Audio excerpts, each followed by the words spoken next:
Hey everyone, this is going to be a bit of a different unboxing video. Today, I'm going to tell you a story from my childhood that I'll never forget. I still smile when I think about all the crazy things I did as a kid. I was about 7 or 8 years old at the time. My grandpa had this huge farm where I spent my summers with my cousins. He was a farmer and he had everything: cows, chickens, and tons of fruit trees. But there was also this small, mysterious shed that we kids only watched from a distance. It was like a treasure chest to us, because that's where Grandpa kept all his aluminum that he had collected over the years. No one was allowed to touch it. It was his pride and joy. Now, Grandpa was a very serious man. Stern, always a bit grim, but he had a good heart.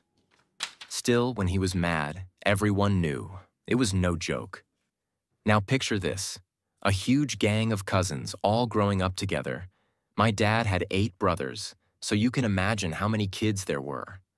Always on the lookout for adventure and trouble.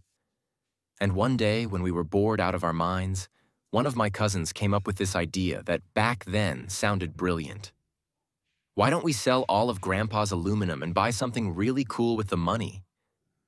We were rolling on the floor laughing at the idea, but somehow no one thought it was such a bad plan. So we decided to wake up early the next morning and carry out our project. Of course, Grandpa had no idea what we were up to. Morning came and we sneaked into the little shed. It felt like we were on some sort of big heist, like we were in a movie, pulling off a huge mission. Each of us grabbed as much aluminum as we could carry. My heart was racing with excitement. We were so close to getting away with it, just a few steps away from the door, when suddenly, out of nowhere, Grandpa appeared around the corner.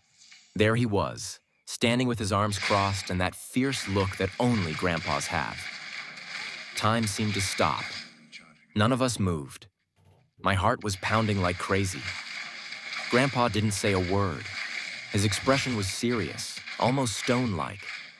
I felt my knees go weak. In that moment, I dropped everything and ran like the devil was chasing me.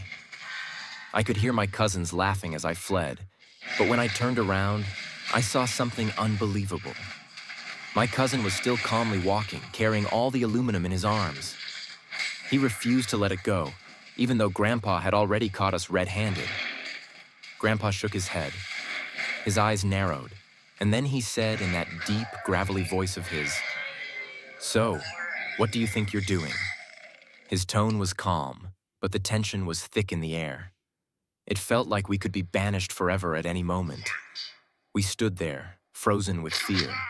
My cousin was still clutching the aluminum like his life depended on it. Grandpa stepped closer, his gaze intense. "I'm going to punish you now," he said slowly, his voice cutting through the air like a knife. I could see the fear in my cousin's eyes. Grandpa wasn't one to joke around, and when he said something like that, you knew it was serious. My heart was pounding. What was he going to do to us? Make us work the farm for the rest of the summer? Have us sweat it out under the hot sun all day? And then it came. Grandpa stepped even closer, leaned in slightly and said, "You're going to help me sort the aluminum." For a moment, we didn't understand. Was that the punishment?